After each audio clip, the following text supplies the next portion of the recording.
tac.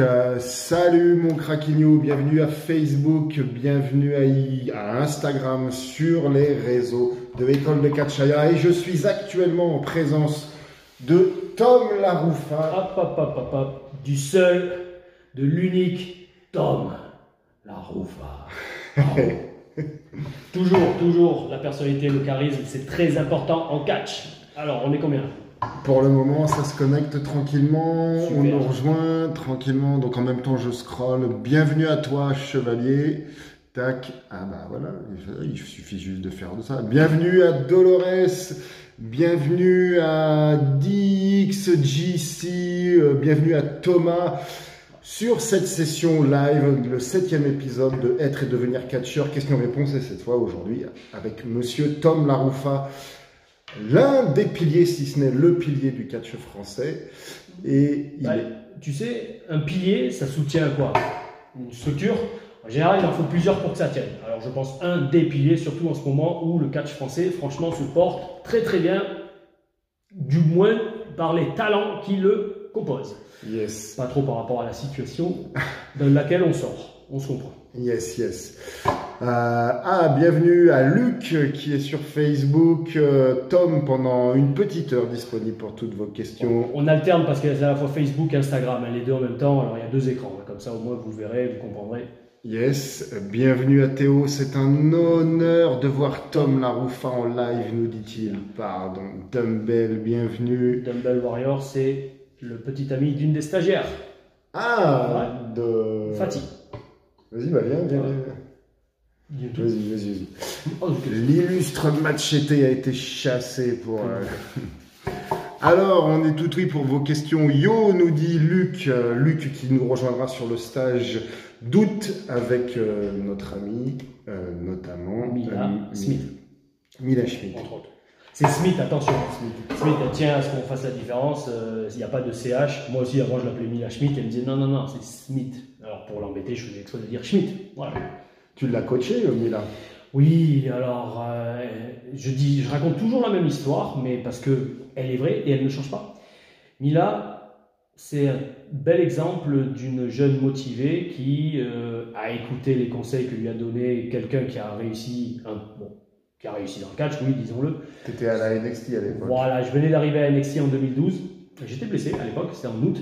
Et je reçois un message d'une jeune fan de 14 ans qui, alors attention, voilà, déjà pour tous ceux qui regardent, avait vraiment bien pris la peine d'écrire déjà un long message, sans faute d'orthographe, avec formule de politesse. Et voilà, pour un catcheur établi, c'est très important. Si vous allez, c'est pas une question, mais balançons les conseils.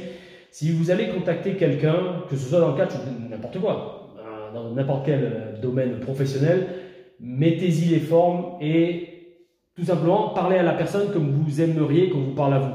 Si c'est pour envoyer un message en disant « Wesh, comment on fait pour devenir catcheur ?» Je vous le dis direct, soit je n'ouvre même pas le message, soit je ne vais pas prendre la peine de répondre. Parce que être catcheur, ça demande tellement d'efforts que si vous ne faites même pas l'effort de mettre les formes et de mettre au moins du cœur dans votre message, gentiment, vous ne méritez pas une réponse, en tout cas pas une réponse sérieuse. Le mec qui me demande, ou la meuf qui me demande, wesh, comment on fait pour être catcheur, je lui dis, va t'entraîner, point barre. Voilà. Alors donc bref, Mila m'a fait un long email et je lui ai donné plein de conseils. Mets-toi à l'anglais, mets-toi à fond dans le sport, travaille ton physique. Bah écoutez, elle a suivi et presque 9 ans plus tard, elle a eu un match à NXT UK il y a quelques jours, mais ça avait été enregistré il y a un mois, je crois. Yes. Voilà. C'est important ce que tu dis sur savoir faire une candidature finalement. Ouais. Et c'est pour ça que moi j'ai mis en place ce fameux questionnaire là pour rejoindre notre école. Oui. Et c'est exactement ça. Si déjà tu as la flemme de remplir un questionnaire, tu auras la flemme d'aller t'entraîner, quoi. Oui. Bienvenue à Adrien, bienvenue, j'espère que vous allez bien, j'ai hâte de rencontrer monsieur Tom Sautron Dolores. Oui Tom, eh ben, écoute, nous allons faire un show d'école le vendredi 9, merci. 9, ouais. Donc Dolores, j'espère qu'on t'y verra. Bienvenue Adrien sur Insta, on est à l'affût de vos questions. Ouais. Une question, ouais. Comment peut-on savoir si on a une bonne condition physique pour commencer le catch? Alors, très bonne question. Bien évidemment, ça serait plus pratique que tu viennes directement au contact d'un coach ou lors d'un stage. Tu vois, je veux dire, ça, c'est clair et net. Au moins, tu auras ta réponse. Surtout que, en général, peut-être pas tout le temps aux entraînements, mais en tout cas au stage, l'école de catch Ayas se débrouille toujours pour avoir un ring. Et donc, dans un ring, c'est beaucoup plus facile de voir si tu arrives à courir dans les cordes, à te relever convenablement, à faire de bonnes chutes. Donc, mon meilleur conseil, c'est de venir à un stage ou de venir à l'école de catch. Maintenant, tu peux déjà être fixé pour tout simplement, si tu vas courir et tu tiens 20 minutes sans être essoufflé, en faisant un bon rythme, du jogging, ou alors tu arrives à faire, aller, par exemple, au moins 25 pompes. 25 pompes, c'est déjà bien.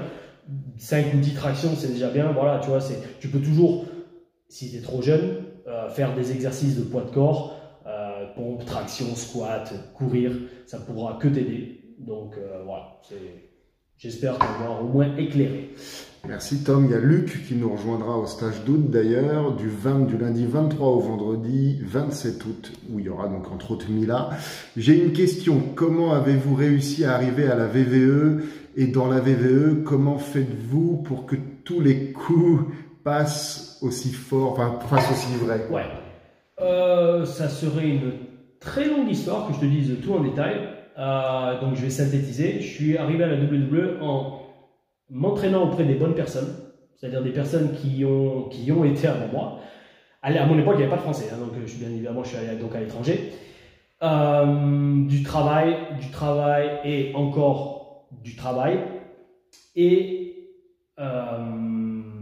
tout simplement, alors voilà, aller voir les bonnes personnes qui vont te donner les meilleurs conseils. Bien évidemment, si tu vas à la WWE, tu ne vas pas aller voir un mec qui n'y a pas été. Il vaut mieux aller chercher les conseils là où inspire-toi des gens qui ont été là où tu veux aller. Du travail, énormément de travail, et quant à ces deux éléments, de la chance également. Parce que la réussite, le succès, c'est souvent l'opportunité, c'est-à-dire l'occasion qui se présente, et le fait d'être préparé. Parce que si l'occasion se présente mais que tu n'es pas préparé, tu vas échouer. Et à l'inverse, si tu es préparé mais que l'occasion se présente jamais, tu ne vas pas réussir. Donc tu vois, c'est un mélange des deux. Mais dans tous les cas, franchement, principalement, c'est du travail et encore du travail. Quoi. Yes. Il y a Valek, un worker qui, je sais pas si tu connais. Ouais, Cuervo, ouais, je connais beaucoup. Bienvenue. J'ai jamais rencontré en vrai, mais je connais. Yes. Donc, il y a Luc à qui tu réponds qui dit moi, je sais que j'ai le cardio. Et donc, alors, c'est toujours d'actualité, ça, que pour en ce moment, maintenant, tout de suite, pour être, par exemple, NXT UK, il faut cardio, la caisse, quoi. Pas seulement. Il faut bien évidemment le cardio, c'est important, mais après, si tu as le cardio mais que tu es tout fin et que tu n'arrives pas à soulever un adversaire ou que tu n'es pas assez solide pour encaisser les chutes, le cardio, ça ne te servira pas à grand chose d'un point de vue catch.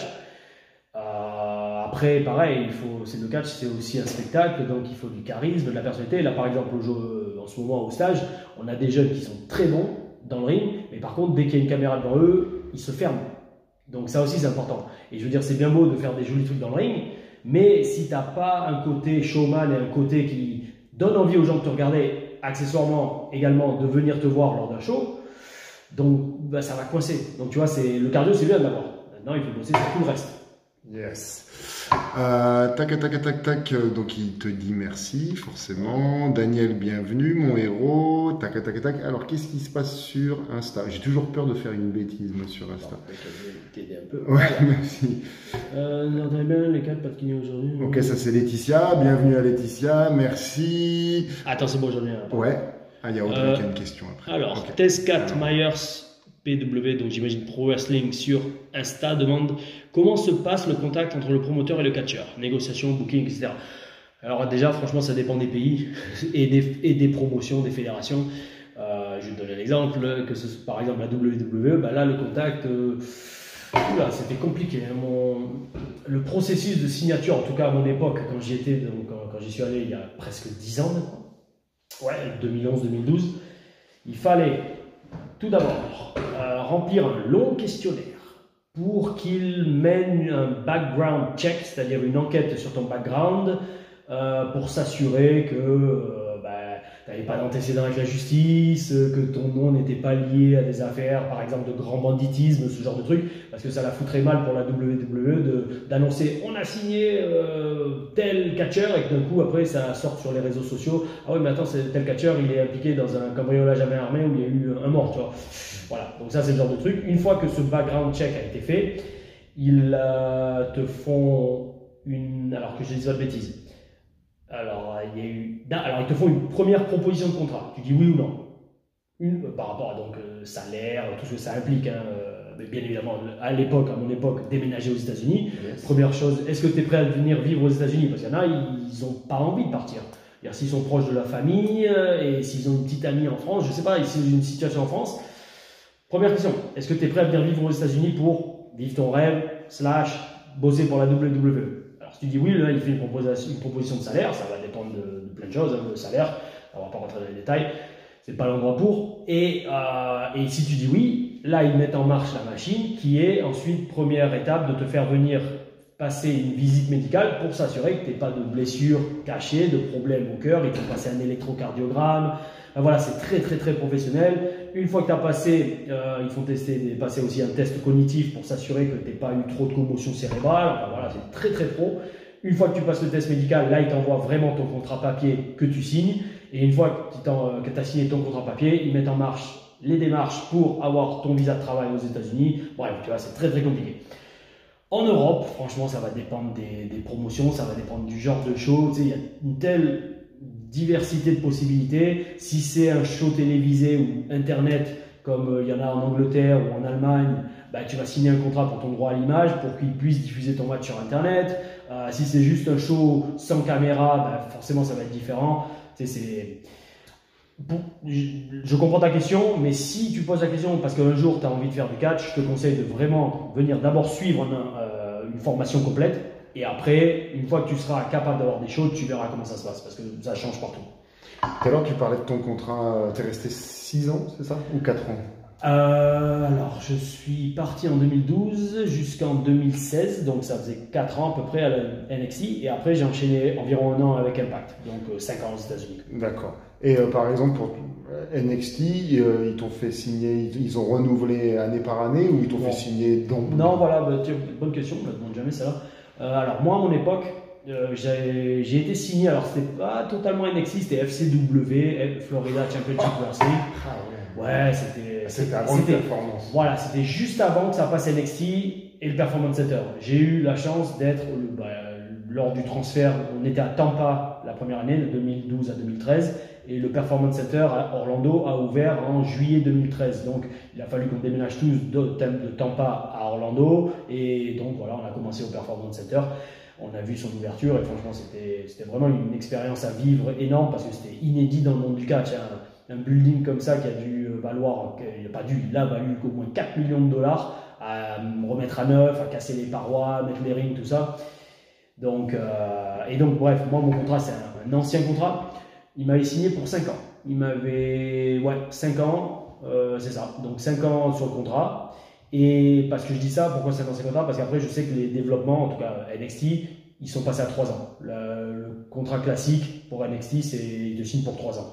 Après, ils peuvent te libérer plus tôt, tout comme en cours de contrat, notamment si tu arrives au bout de 2 ans et demi et que tu marches bien à NXT, ils vont te faire une nouvelle proposition pour ton renouvellement de contrat. Et c'est là qu'éventuellement, tu peux demander plus cher en salaire et peut-être une extension et plus de garantie sur ton contrat. Mais grosso modo, voilà, ils te signent pour 3 ans et bon, ils peuvent te laisser partir quand ils veulent avec un préavis quand même de 2 mois, moi je crois que c'était.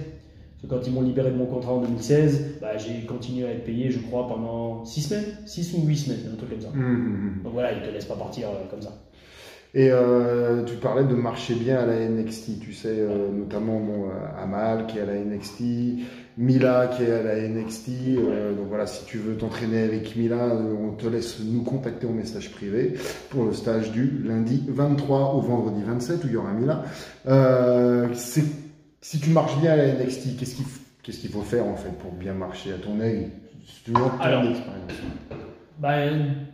je vais te dire, tu sais, déjà avant de marcher bien à NXT, il faut arriver à aller à NXT. Tu vois, il faut se faire repérer ou alors réussir à rentrer en contact avec les bonnes personnes pour faire ce qu'on appelle des tryouts ou des essais. Et c'est toujours intéressant parce que bon, moi je dis ça aux catcheurs vraiment formés, je leur dis, vous savez, le plus dur, c'est pas d'arriver à NXT, c'est d'y rester. Et parce que tant qu'on n'est pas à NXT, pour se faire repérer, alors, entre guillemets, toujours, il suffit d'être bon. Voilà.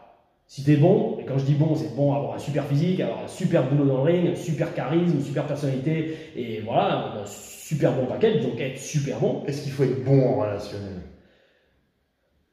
Alors, tu vois, bien évidemment, ça sous-entend ça, parce que pour être super bon, ça veut dire qu'il faut bosser dans plein d'endroits, en Europe ou dans le monde, et pour bosser dans plein d'endroits dans le monde, il ne faut pas être, excusez l'expression, un abruti, il ne faut pas être un emmerdeur. Si vous êtes con, désolé, j'ai en train de parler. Si vous êtes un con, personne ne va vouloir vous faire catcher ou catcher avec vous, donc au fur et à mesure, vos bookings vont diminuer, et donc votre carrière va stagner. Et donc ça, c'est forcément un jour où vous n'arriverez pas continuerez pas à être sur la pente ascendante et donc forcément vous n'irez pas à NXT. Donc c'est sûr que avoir un bon relationnel, ça va de soi. Mais donc, comme je disais, tant qu'on est en dehors d'NXT, il suffit d'être bon. C'est-à-dire qu'on a quand même pas mal de liberté. De liberté pour choisir son style, choisir son mode de catch, choisir son look, voilà.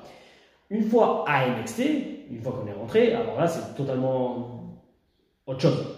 C'est très cadré, c'est très encadré. Il y a relativement, ça dépend de votre spot sur la carte, ça dépend qui vous êtes, mais il y a relativement peu, voire moins de liberté que sur les indépendantes, parce que vu que c'est un produit vraiment professionnel, la WWE c'est coté en bourse, hein, c'est pas juste la petite fédé comme ça à l'arrache. Donc le truc c'est très encadré, ils ne peuvent pas vous laisser faire ce que vous voulez, pour faire simple. Et donc en fonction de ça, il faut continuer à être super bon, mais tout en surfant sur les vagues que l'office, les scripteurs, bref, la WWE, les dirigeants vous envoient. Parfois, ça ne va pas être des grosses vagues, mais il faut quand même faire de jolies figures de surf dessus. Voilà, moi, j'aime beaucoup utiliser des métaphores. Des fois, il n'y aura pas de vague du tout. Il ne faut pas perdre le moral, il faut continuer à bosser dur. Et parfois, ils vont vous envoyer une super grande vague. Alors là, attention, peut-être vous n'êtes pas habitué à surfer sur des vagues de 10 mètres de haut. Donc là aussi, il va falloir rassurer. Donc voilà, le plus dur, c'est de rester et de marcher à la WWE. Ouais. J'ai vu qu'il y avait une question. En ayant 10 ans de judo, se lancer dans le catch, ça te paraît faisable? Alors, c'est de Thomas Tozin. Oui, ça pourra que t'aider. Parce que ça te donnera un background, ça te donnera une base solide de sport de combat. Et le catch, dans tous les cas, ça reste un gros aspect sport de combat. Donc ça pourra que t'aider. Alors maintenant attention, je te le redis, c'est pas parce que tu as fait 10 ans de judo que forcément tu vas être un super catcheur. Il va falloir venir t'entraîner en catch, parce que les chutes de judo c'est pas les mêmes que des chutes de catch. D'ailleurs aujourd'hui, en ce moment au stage, c'est un petit qui nous avait dit qu'il a fait pas mal de judo, donc il maîtrisait les chutes, certaines chutes, mais d'autres il avait du mal, parce qu'il y a des nuances différentes qu'il faut malheureusement assimiler. Et pareil, le fait d'être bon en judo, ça veut dire que tu vas être dur au mal, comme on dit, c'est-à-dire que tu vas, j'imagine, pas avoir peur de lutter, d'aller au combat. Maintenant, tu auras peut-être aussi des mauvais réflexes qu'il va falloir être capable de s'en débarrasser. Donc tu vois, c'est très bon, c'est toujours mieux que de n'avoir jamais fait de sport, mais garde en tête que c'est quand même très différent. Donc il faut être capable de, comme on dit en anglais, d'être coachable. Alors en français c'est quoi? Coachable? D'être coachable. Voilà. Ça rejoint le fameux adage, bien regarder, bien écouter et fermer sa bouche. Alors Luc, une autre question. Avez-vous des défis insurmontables face à d'autres catcheurs plus musclés ou plus expérimentés que vous? Plus expérimenté que Tom Arufa, c'est impossible. Y a-t-il des catcheurs avec qui vous avez eu du mal à travailler? Oui, et à tous les niveaux. C'est peut-être pas forcément une question de taille. Excuse-moi, j'ai pas prêté attention au début de la question parce que je. En gros, est-ce que tu as eu des défis insurmontables face à des catcheurs plus musclés ou plus expérimentés? Alors, voilà, la difficulté, en tout cas dans le catch, n'est pas forcément liée à la taille. Elle peut être liée, alors il y a différents aspects, elle peut être liée à l'expérience de l'adversaire. Si on catch, alors bon, à mon niveau, je ne vais pas vous mentir, plus le catcheur est expérimenté, plus je serai heureux et plus le match va être bon. Je vais citer par exemple un exemple que j'ai cité lors du stage, souvent j'en parle. James Mason, qui est un coach d'NXT UK. J'ai catché avec lui lors d'une tournée en Angleterre c'était il y a plus d'un an maintenant, c'était en février 2020, juste avant la pandémie. Ouais. Et en fait, c'était énorme parce que ce mec, il a tellement d'expérience, il a quoi, 20-30 ans d'expérience. C'est normal, il est coach à NXT UK. On allait dans le ring, on improvisait tout dans le ring. Et franchement, je vous dis, on improvisait un match de 20 minutes, ce qui est excessivement dur à faire avec, par exemple, un catcheur avec beaucoup moins expérimenté. Donc ça, c'est à prendre en compte. Donc l'expérience du catcheur, voilà, ça y joue. Maintenant, également, ce que veut le promoteur ou ce que veut le public. Des fois, vous allez devant un public qui n'est pas du tout répondant au style de catch que vous avez, et il va falloir quand même improviser. Il va falloir être capable de leur donner ce qu'ils sont venus voir. Donc ça aussi, personnellement, c'est des défis que j'aime relever, surtout maintenant avec 15 ans d'expérience, et surtout l'expérience internationale que j'ai. Donc voilà, c'est pas trop lié à la taille, c'est plutôt lié au cadre du match. Donc expérience du mec en face de moi, la foule, également le booker, parce que ça arrive des fois, moi ça m'arrive dans le cadre, c'est rare, mais que le booker, alors ça arrive très souvent à la WWE, on arrive l'après-midi au show, notamment télévisé, mais même sur des shows non télévisés, ils vont vous dire ouais, vas-y, ce soir tu as 10 minutes de match, ok cool, tu prépares 10 minutes, et genre 5 minutes avant ton match, ils disent bon écoute, désolé, il y a eu trop de. Ils ont pris plus longtemps le segment d'avant que ton match, tu n'as plus que 5 minutes. Et bien il faut improviser.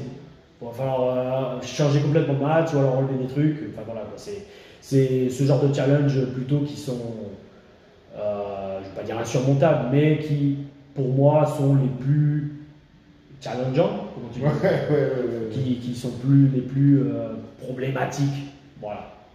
J'espère que ça répond à ta question. Il y en a une autre sur Instagram. On alterne entre les deux, Facebook et Instagram. Quel a été ton ressenti la première fois que tu as catché? Très bonne question. J'ai eu la chance d'être très bien formé au Canada, dans une école qui n'existe plus aujourd'hui, malheureusement. Par Landstorm. C'était une formation continue, 3 mois. 5 jours sur 7, franchement c'était top. Franchement, voilà, en fait, sur les 12 semaines de formation, on a fait 6 semaines d'apprentissage des prises et 6 semaines de match. Tous les jours on venait, on avait un match. Donc franchement, c'était top. Parce que avant même de débuter sur show, j'avais déjà presque, je sais pas, une quinzaine de matchs à mon actif. En salle vide, mais voilà, ça permet de savoir comment gérer un match, en show, tout ça.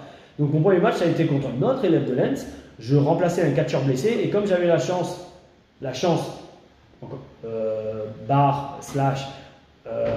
l'intelligence d'être venu chez Lens en très bonne forme physique, aussi bien visuelle que athlétique, quand le promoteur de la fédération en question au Canada, la Power Zone Wrestling, ça s'appelait, PZW, a dit à Lens, écoute, voilà, j'ai un spot qui s'est ouvert, est-ce que tu as, bon, Lens m'a dit après coup, est-ce que tu as un catcheur ou un de tes élèves qui pourrait le remplacer? Tout de suite, il m'a mis en avant, donc déjà, c'est quand même vachement rare pour un mec de débuter dans son premier match en show, direct dans un match 1 contre 1. En général, on débute en équipe, dans des Royal Rumble, voilà. Donc Lens, il m'a fait confiance. Donc déjà, j'étais à la fois flatté et quand même, j'allais dire, certain poids sur les épaules, de ne pas le décevoir et surtout pour moi, de ne pas me décevoir. Et après, d'un autre côté, comme le mec contre qui je catchais, il avait été formé chez Lens également, dans la session juste avant la mienne. Moi, c'était septembre 2006, lui, c'était mai 2006, si je ne dis pas de bêtises. Je savais qu'on avait la même mentalité, niveau catch. Et franchement, le match s'est super bien passé à 99%. Il y a juste une prise que j'ai à moitié loupée dans le match. Et c'est pour ça, ce soir-là, j'ai compris direct, ne tente jamais une prise que tu n'as pas fait au moins une centaine de fois à l'entraînement. Je l'avais placé 1 ou 2 fois, mais voilà, j'ai joué un coup de poker et comme les cordes étaient différentes, j'ai un tout petit peu glissé, j'ai réussi à rattraper le coup, mais c'était pas aussi joli qu'à l'entraînement.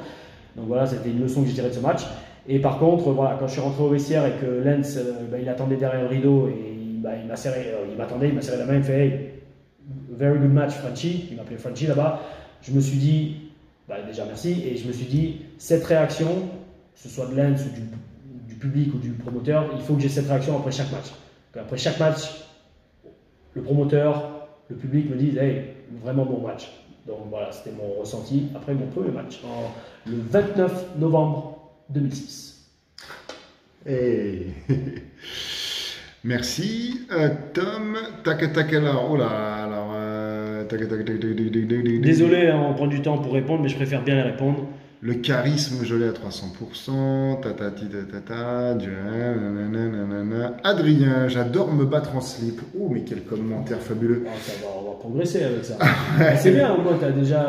C'est que j'imagine que tu n'as pas le trac de montrer ton physique, donc j'imagine que ton physique doit être très très très athlétique, donc c'est déjà un très bon atout pour le catch, parce qu'il y a beaucoup de catcheurs ou d'apprentis catcheurs qui veulent se lancer dans le catch, mais ils sont un peu en retard sur le physique. Et ça, je vous le dis, c'est important. Hein. Si vous voulez faire du catch, de toute façon, tu pourras confirmer, Stéphane. Moi aussi, hein, je veux dire, bon, j'ai booké quelques shows quand même dans ma carrière. Le physique, c'est 50%. Parce que personnellement, je mettrais, dans mon cas, en tout cas pas sur des gros shows, un catcheur qui n'a pas un physique de catcheur. Voilà, pour les gros shows. Parce que les gros shows, voilà, les gens ils s'attendent à venir voir des superstars. Yo, si vous voulez faire une carrière dans le catch ou qui aller loin, votre physique c'est super important. Donc commencez dès maintenant. Là par exemple, tout à l'heure, je suis arrivé pile poil pour le live, il est presque 8h. Je suis arrivé à 7h30, on revenait de la muscu. On a fait une journée, on a fait combien aujourd'hui? On a commencé à 8h, on a arrêté à 17h30. Bon, on a eu le break déjeuner, bref, on a fait 5-6 heures de catch facile. Et ben, moi je suis allé à la muscu et on a été 4 stagiaires aussi également à venir. Et ça, respect total à ces 4 stagiaires. Je ne sais pas s'ils regardent, ils sont peut-être en train de se reposer parce que quand même on fait des grosses journées. Mais c'est très important. Un dicton que j'adore, les winners trouvent des solutions, les losers des excuses. Yes, c'est exactement ça. Exactement ça. Ça, on a déjà répondu. Et j'ai vu là, il y avait VVE. Ah, t'as déjà répondu à tout ça? Ouais, j'avais VVE ou TNA. Ouais, bon, j'ai répondu plein de fois. Ouais. Le but c'est d'amener de la valeur et pas. Voilà. Ouais, c'est de parler surtout de comment faire catcheur. Hein. Si vous voulez savoir ce qui était mieux entre la VVE et la TNA, déjà j'en ai parlé dedans. Énormément d'interviews. Voilà, il y a plein de vidéos sur YouTube pour ça. Comment il s'appelle ce jeune homme là? Tant qu'on parle de lui, avec qui tu fais souvent des vidéos? Justement, il y a une question sur ça. Il s'appelait French Wrestling Beast, Guillaume Lepers, qui a présenté des shows de catch. Il est allé chez Lens également, suivre une formation. Bon, pour l'instant, avec la crise, vu que il y avait beaucoup de shows dans des salles vides, d'ailleurs, ça va me permettre d'aborder un autre sujet là-dessus. Avec la crise, vu que la WWE faisait des shows d'abord au Performance Center, j'ai fait pas énormément de shows également, et après dans le stade des Orlando Magic, je crois, enfin l'équipe de basket d'Orlando, je ne sais plus comment ça s'appelait, le Amway Center in Orlando, voilà, c'est ça, j'y ai été plusieurs fois également, notamment pour un Raw ou un SmackDown, je crois, j'étais dans les vestiaires, un des deux. Bref, ça retire beaucoup au côté spectacle vivant du catch de faire ça dans une salle vide. Donc, par exemple, French Wrestling Beast, Guillaume, ça l'a lassé. Malheureusement, il n'arrivait plus à connecter avec le produit, ce que je peux comprendre totalement. En tant que spectateur, tu veux dire? Ouais, voilà, en tant que spectateur qui regarde sur sa télé ou sur son ordi pour analyser les choses, justement. Et je peux le comprendre. Ensuite, d'un point de vue catcheur, et ça me permet de parler, pareil, de conseiller ceux qui veulent se lancer dans le catch. Vous savez, quand vous catchez dans une salle vide, comme je l'ai fait il n'y a pas longtemps pour une petite fédé, petite fédé, mais qui a franchement gravement géré, une petite fédé belge, Body Oil Wrestling, le show est dispo sur internet. Quand on catch dans une salle vide, si vous n'avez pas la conviction profonde que vous êtes une star, ça va être dur de le retranscrire à la caméra quand il n'y a pas un public pour vous acclamer. Il va falloir dégager de vous une aura de star, parce qu'il n'y aura personne autour du ring pour gueuler « Ouais, vas-y ». Donc, pareil, j'en reviens au charisme, à la personnalité, à la confiance en soi et au travail. Voilà. Et comme quoi, même si en période de crise sanitaire, il n'y a pas de foule et on continue à catcher, eh bien, vous serez mis à rude épreuve si un jour vous vous retrouvez encore dans cette situation.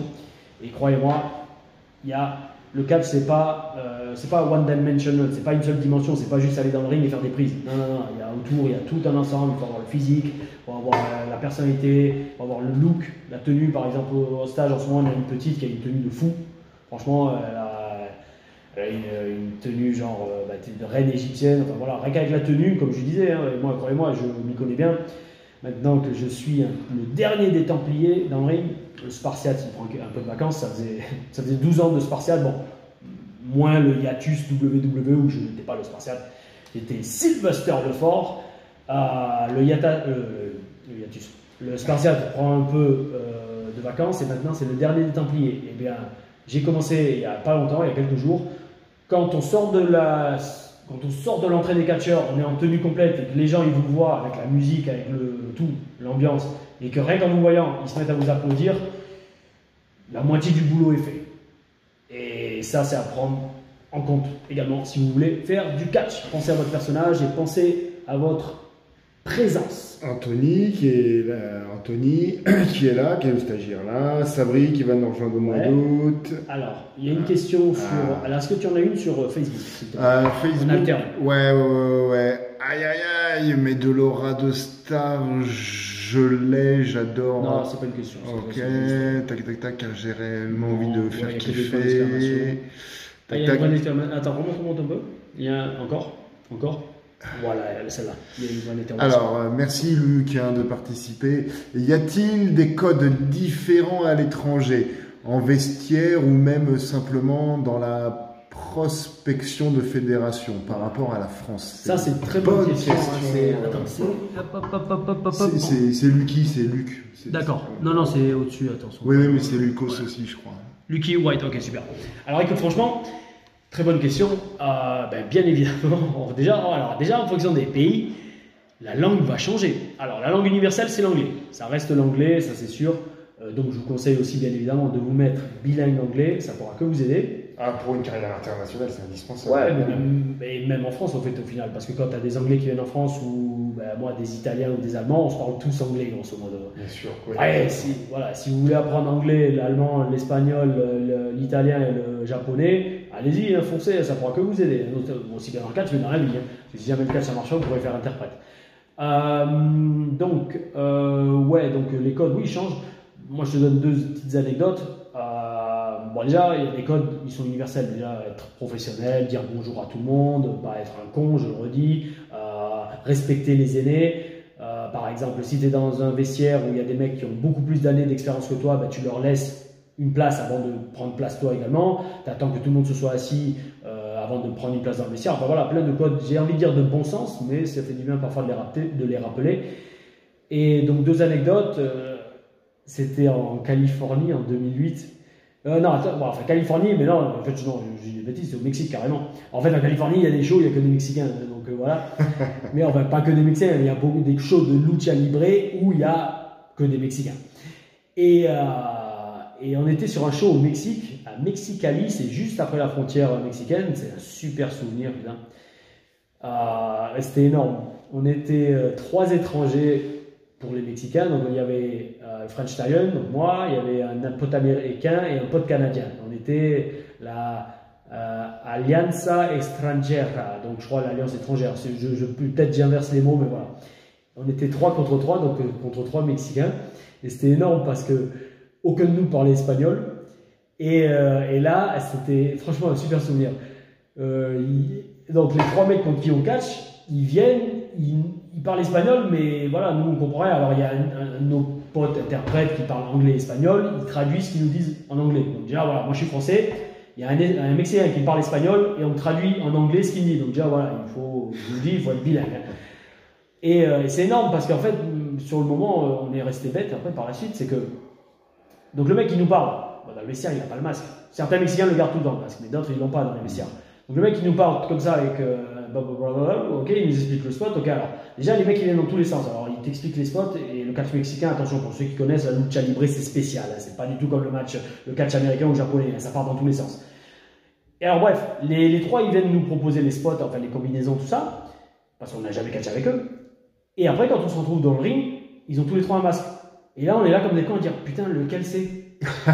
C'est lequel le... Ouais, c'est genre merde, c'est lequel. Alors on essaye de reconnaître, enfin moi dans mon cas par rapport à la forme du physique, mais même, je veux dire, il y en avait 2 qui se ressemblaient, il y en avait un assez balèze, donc lui c'est facile à reconnaître, mais les 2 autres c'est assez fin, enfin, voilà, c'était énorme. Donc tu vois, les codes, oui, les codes, c'est... voilà, des shows comme ça, il faut vraiment s'assurer, d'accord, ouais, montre-moi ton masque, s'il te plaît, dis-moi dans quel ordre on fait les spots, enfin voilà. Et après, pareil, par exemple, quand je suis allé au Japon en 2019, ou 2019, je crois c'était, mars 2019, première fois et seule fois de ma carrière où je suis allé catcher au Japon. Bah pareil, après le Japon c'est une ambiance totalement différente, il y a le respect est ultra présent, pour moi de toute façon je suis professionnel, le respect je l'ai, mais c'était vraiment, c'était une très bonne expérience parce que l'ambiance était très carré, on fait son match, merci monsieur, on se change et voilà, c'est pas la camaraderie qu'il peut avoir dans d'autres vestiaires, par exemple, ou dans d'autres vestiaires, un exemple par exemple en Allemagne ou en Autriche, alors là les mecs, bon voilà, pas tous en Allemagne, mais les vestiaires old school en Allemagne ou en Autriche, il y a 5 caisses de bière, de 30 bières chacune, et pour faire simple, s'il n'y en a pas au moins 2 ou 3 de vide à la fin du show, c'est quelqu'un a merdé. Et voilà. Donc en fait, les mecs ils commencent à boire bien avant le show, là, certains ils vont sur le ring, bon ils sont pas complètement bourrés, il faut rester pro et tout, mais voilà, c'est les codes old school à l'ancienne de catcheurs, vraiment vrais catcheurs à la dure, des mecs qui font 120 kilos, qui catchent depuis 30 ans.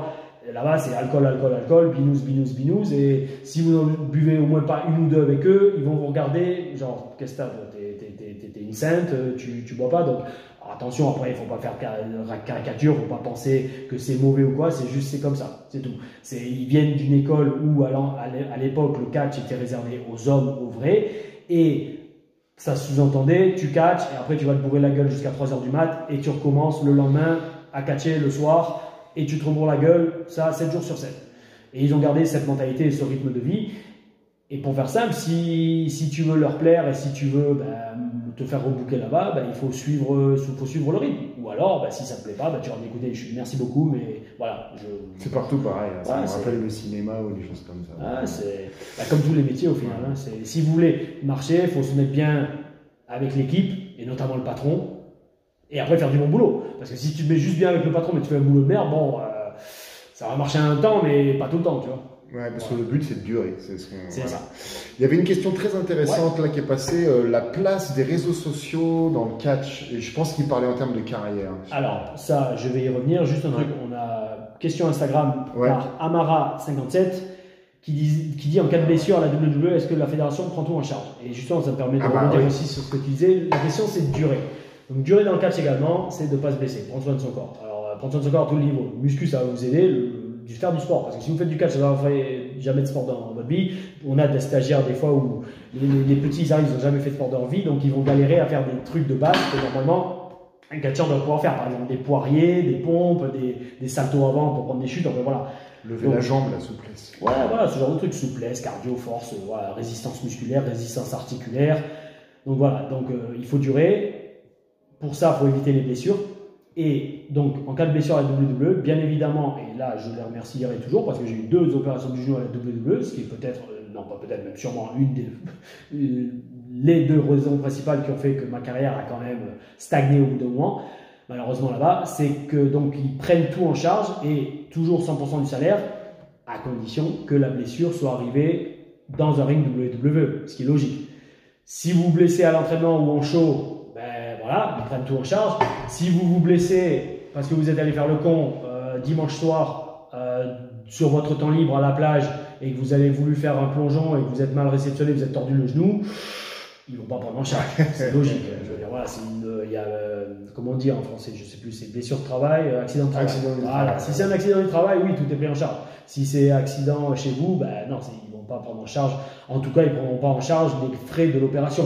Ils continueront, je pense, sûrement à payer, mais en tout cas, ils ne prendront pas en charge les frais médicaux, ce qui est logique. Voilà. Et donc, la question que tu avais vue. Ouais, c'était la place des réseaux sociaux dans le catch. Donc, je pense que c'est en termes de carrière. Ouais. Alors, oui, c'est sûr que, de façon générale, la place des réseaux sociaux dans la vie aujourd'hui. Ouais. Voilà, je veux dire, c'est clair et net qu'aujourd'hui, on est des cyborgs. On a tous ça dans la main, je pense. Franchement, de notre temps où on est éveillé, c'est-à-dire du temps où on ne dort pas. Donc, quand je dis on ne dort pas, c'est-à-dire qu'on dort en sommeil profond, parce qu'il y en a, même au lit, ils l'ont dans les mains. Hein. Voilà, c'est magnifique. Et après, ils s'étonnent d'être insomniaques. Ça me fait délirer les gens qui, à 3 h du mat, disent « Oh là là, l'insomnie, j'en ai marre sur Facebook. » Yo, mais t'es gentil, t'es sur ton portable.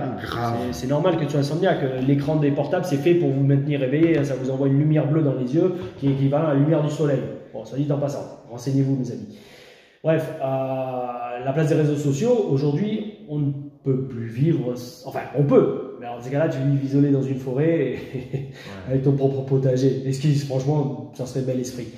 Mais donc sans les réseaux sociaux, c'est sûr qu'un catcheur, alors j'allais dire, va pas faire grand-chose. En effet, dans mon cas, je ne parle que pour moi, j'utilise d'un point de vue catch, je ne parle pas d'un point de vue vie privée. Bon, de toute façon, j'ai quasiment plus rien de privé sur les réseaux. Tout ce qui est vraiment privé, je ne poste plus. Quand je poste sur les réseaux, ouais, mais tu sais, à une époque, quand tu es jeune, tu sais, tu postes petit ami, les photos à la plage, tout ça, voilà. Moi, maintenant, les réseaux, ça, j'ai 37 ans, j'ai plus besoin de poster une photo de mon repas en disant « Ah, c'est trop bon, c'est trop bon !» Voilà. Ou alors d'aller passer l'après-midi à la plage en disant bon, des fois je le fais, mais c'est par rapport au personnage, montrer que je suis sur la côte d'Azur, que je suis dans les montagnes à côté de Nice, voilà. Mais t'es pas là pour ton ego, donnez-moi de l'amour, donnez-moi des likes. C'est ça, je m'en fous. Maintenant, aujourd'hui, voilà, je partage mes passions, que ce soit la peinture, la sculpture. Et d'un point de vue catch, j'utilise les réseaux pour promouvoir mon catch, promouvoir mon personnage, promouvoir mon physique, promouvoir ma gueule, pour promouvoir ma marque, exactement, ma marque Tom Larufa.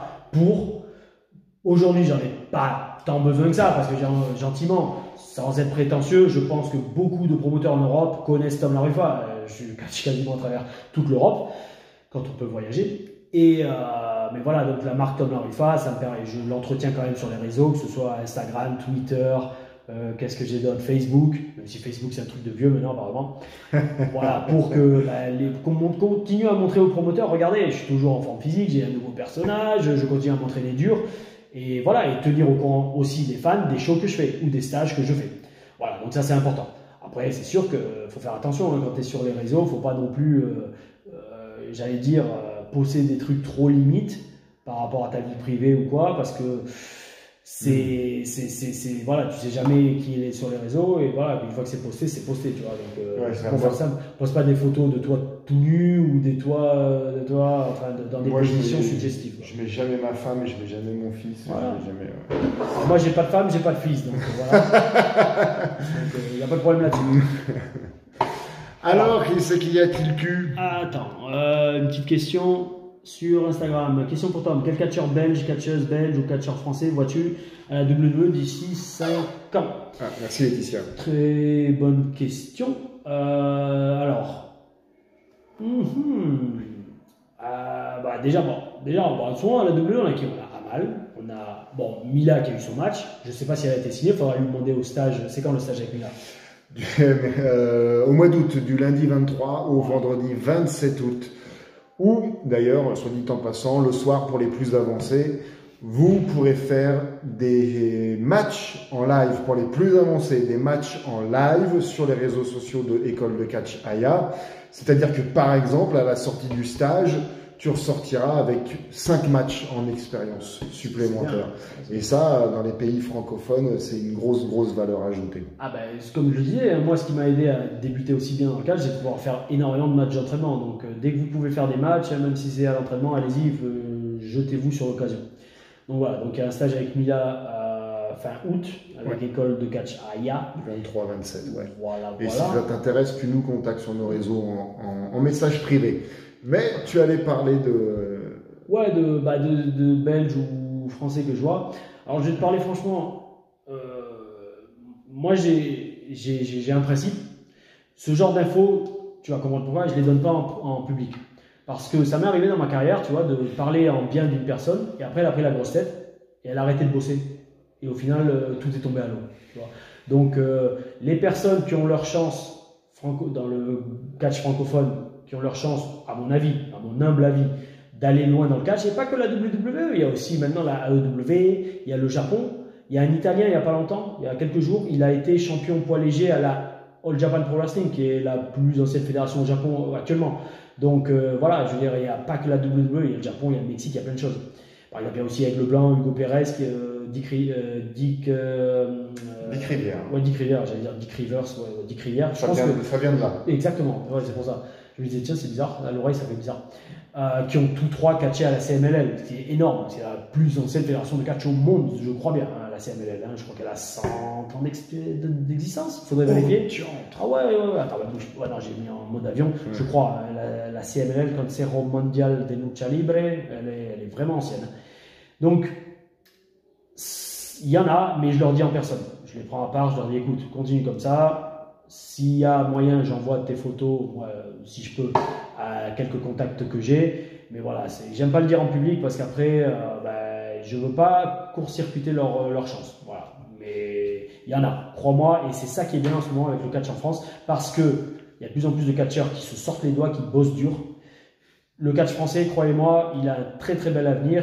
Ouais. Voilà. Donc, continuez à bosser dur. En parlant d'avenir, se faire repérer, tout ça, Luc avait une super question, grosso merdo, dans l'essence. Moi j'ai un avis là-dessus. Quel élément il faudrait privilégier ou il faudrait faire avec sa gimmick pour se faire repérer? Sa question va dans ce sens. Se faire repérer à quel niveau? Par rapport à ta gimmick. En gros, quel gimmick il faudrait qui aurait plus de chances de se faire repérer, quoi? Ou quel élément, ou des choses comme ça. Alors, déjà, premièrement, j'ai envie de te dire une gimmick qui peut passer auprès de tous les publics. Si tu as une gimmick qui est trop interdite aux moins de 18 ans, ça marchera avec un public d'ados, de jeunes adultes qui adorent ce genre de truc. Je vais te prendre un exemple tout bête. Mais si tu arrives sur le ring habillé en sadomaso, je ne sais pas, c'est un exemple, mais tu sais, avec une tenue en latex et plein d'objets que tu achètes dans des sex shops, tu pourras jamais catcher comme ça devant un public de famille, tu vois, avec des gamins dans la foule. Le promoteur, jamais il te prendra. Donc, tu vois, déjà, bon, je prends un cas extrême, mais c'est pour que tu comprennes. Il faut une gimmick qui passe auprès de tous les publics. Parce que pareil, je veux dire, franchement, j'ai déjà vu des catcheurs, ils étaient tellement bons dans leur rôle de méchants, de monstres, qu'ils faisaient pleurer les gamins dans la foule.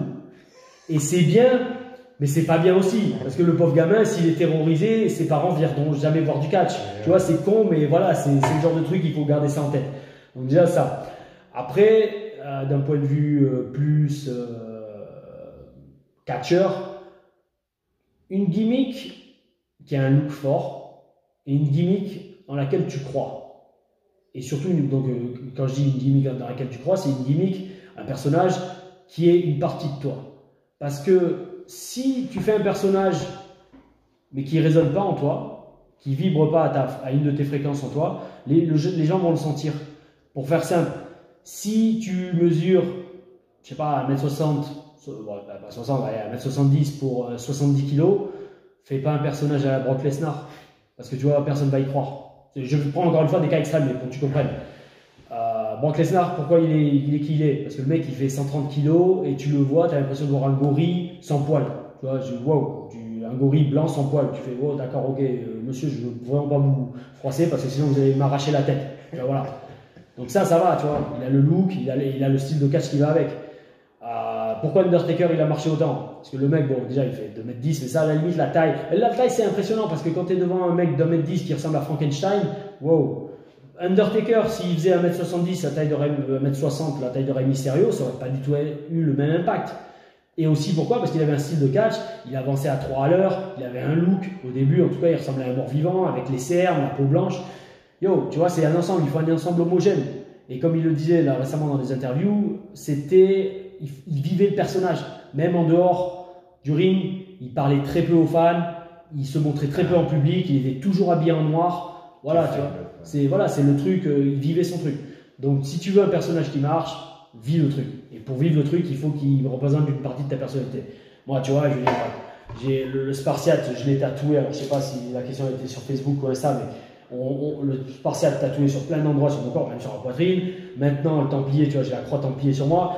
C'est pas juste une question de tatouage, c'est aussi une question qui représente une partie de moi. Le Spartiate, c'est le côté combattant. Le Templier, c'est le combattant, mais aussi le protecteur. Voilà, tu vois, il faut se connaître.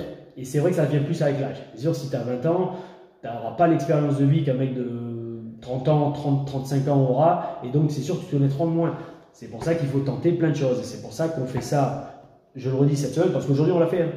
On a fait faire aux jeunes, enfin moi je leur ai fait faire dans le ring, je leur ai dit essayez des nouveaux trucs. Alors on faisait, je sais plus, qu'est-ce qu'on faisait? On faisait des roulades, on faisait des chutes, et je leur dis ajoutez de la personnalité entre chaque roulade et entre chaque chute. Et ben c'est énorme parce que certains qui étaient complètement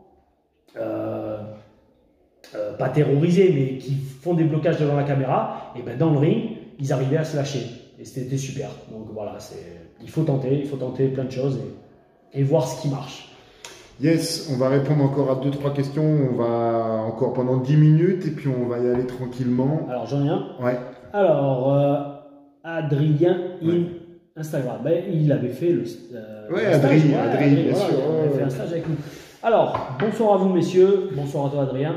Pourriez-vous me donner des conseils nutritionnels et sportifs pour toujours avoir la pêche comme vous? Merci encore. Bonne continuation. Adrien, il a besoin de prendre en volume. Alors, mon cher Adrien, je t'aime beaucoup.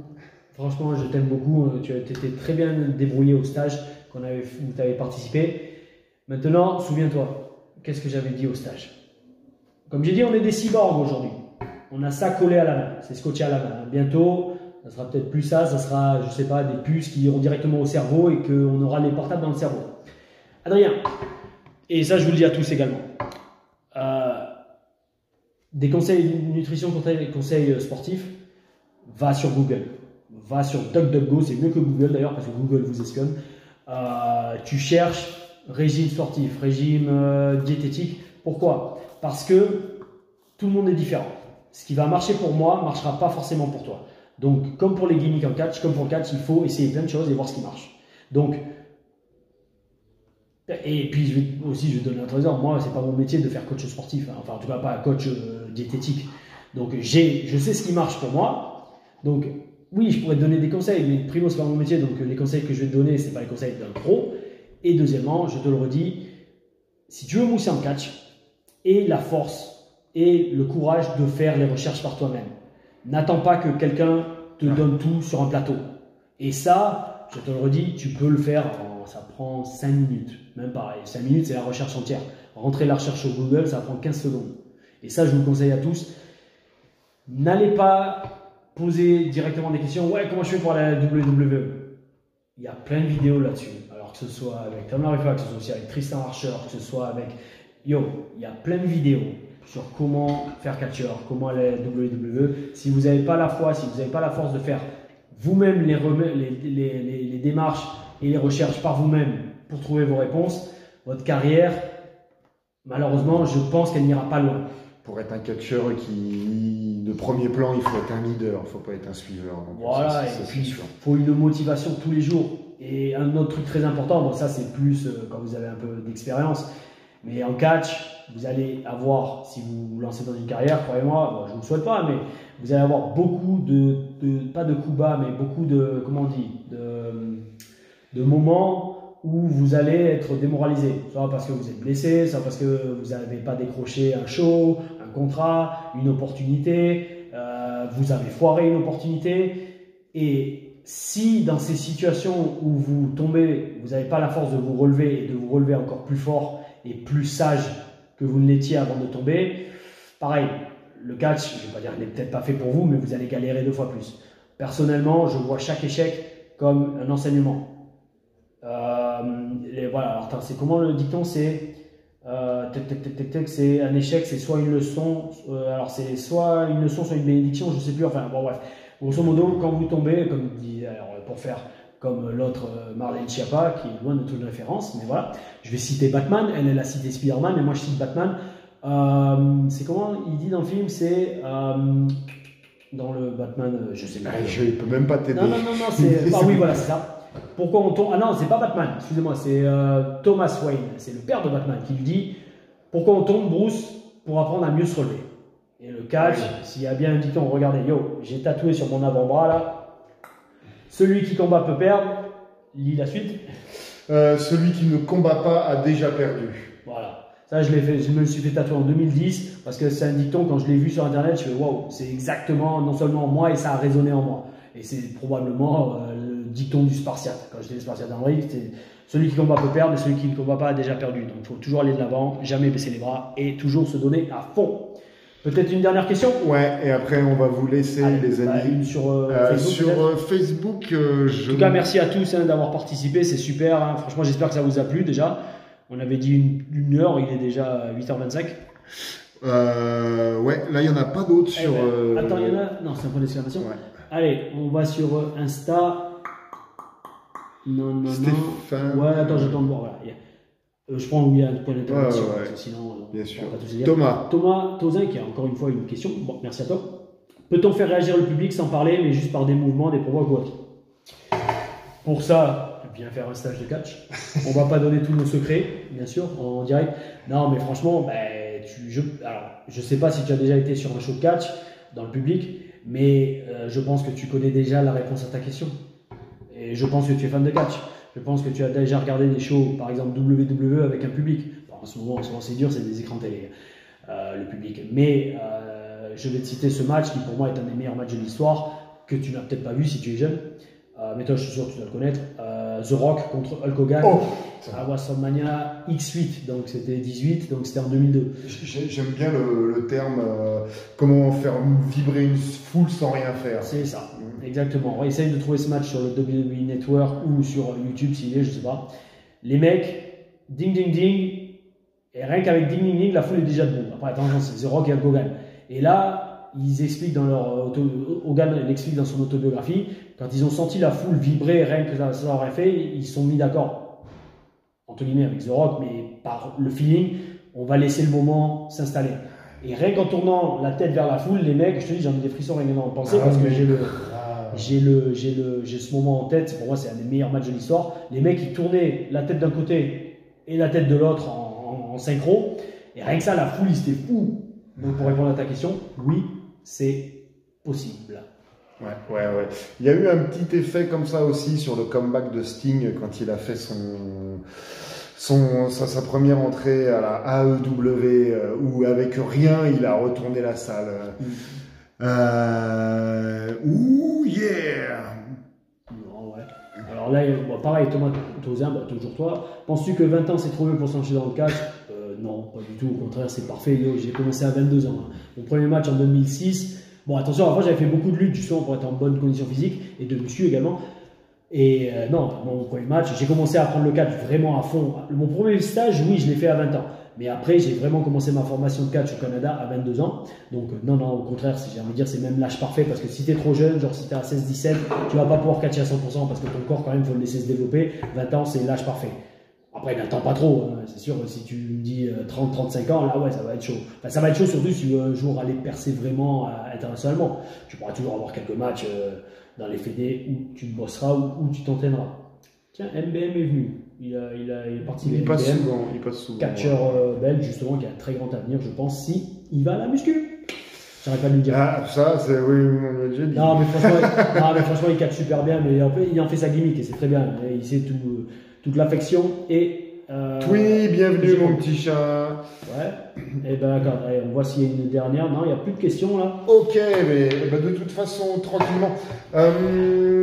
Oui, comme disait Tom, ne pas attendre trop, effectivement. Là, pour le moment, il y a une faille. Là, pour le moment, ils nous lâchent cet été. Au mois d'octobre, par exemple, je ne sais pas ce qu'ils vont encore nous pondre et tout ça. Oui. Donc, c'est maintenant que le train est en train de passer. C'est bon. Ouais. Voilà, excuse-moi, je rebondis, mais non, ça c'est. Yo, s'il y avait une chose qu'on a appris avec cette pandémie, on va pas mettre le L au milieu, c'est que vivez au jour le jour. Enfin, faites des projets, mais si l'opportunité se présente, allez-y, tentez le coup, parce qu'on ne sait jamais de quoi demain sera fait. Demain, ils vont peut-être nous ressortir un variant prout, un variant de la salle de bain, le variant qu'on te chope quand on va aux toilettes.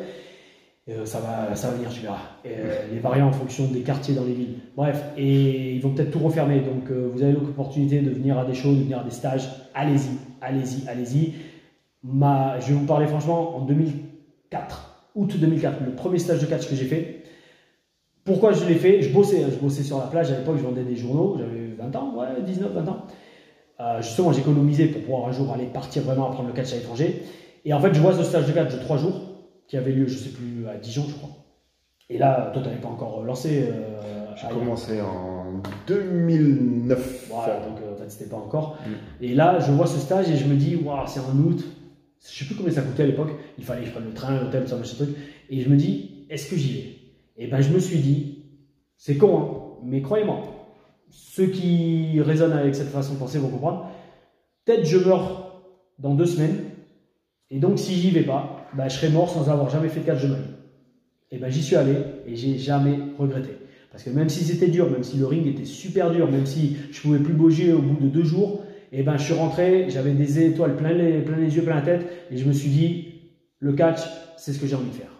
Et je vous conseille de penser pareil. Dites-vous, vous ne savez jamais de quoi sera fait le lendemain. Si vous ne le faites pas aujourd'hui, vous pourrez peut-être plus jamais le faire de votre vie. C'est triste, c'est conf, voilà, ça pue de dire ça, mais malheureusement, c'est la vérité. Et ouais. Et merci Tom. Et c'est exactement pour ça, pour ces raisons-là, de battre le fer tant qu'il est chaud, tant que le train passe. En ce moment, c'est WrestleMania, on a de la chance. Donc c'est pour ça que j'enchaîne les stages et les shows. Donc ça, c'est sûr. Là, au mois d'août, on va pouvoir faire ce beau stage avec la belle Mila Schmidt et le bel Alexandre Legrand et moi-même du lundi 23. Tu n'en as jamais parlé de mon stage en disant que j'étais beau, par contre. Mais déjà, j'ai dit que personne ne pouvait avoir plus d'expérience que toi, déjà. Mais personne ne peut être plus beau. Même pas Alexandre Legrand. Ni même Machete. Je sens la sincérité. Pourquoi il me caresse sous la table? Enfin voilà, si tu veux venir nous rejoindre, on ferme les inscriptions ce vendredi. Les places sont limitées. Tu nous contactes en message privé. Et puis, quand il n'y a plus rien à dire, il n'y a plus rien à dire. Merci d'avoir participé à ce beau live. Il n'y a pas de live la semaine prochaine. Probablement pas non plus dans 15 jours. Et puis, n'oubliez pas que l'avenir appartient à ceux qui s'enlèvent les doigts. Et je te laisse. L'avenir appartient aux audacieux. L'avenir appartient aux audacieux. Voilà, continuez, gardez la foi, continuez à être fan de catch parce que sans les fans et sans les stagiaires et sans les catcheurs, le catch n'existe pas. Et mes amis, oh oui, c'était Tom Laruffa avec Stéphane Nogues pour École de catch Shaya. Allez.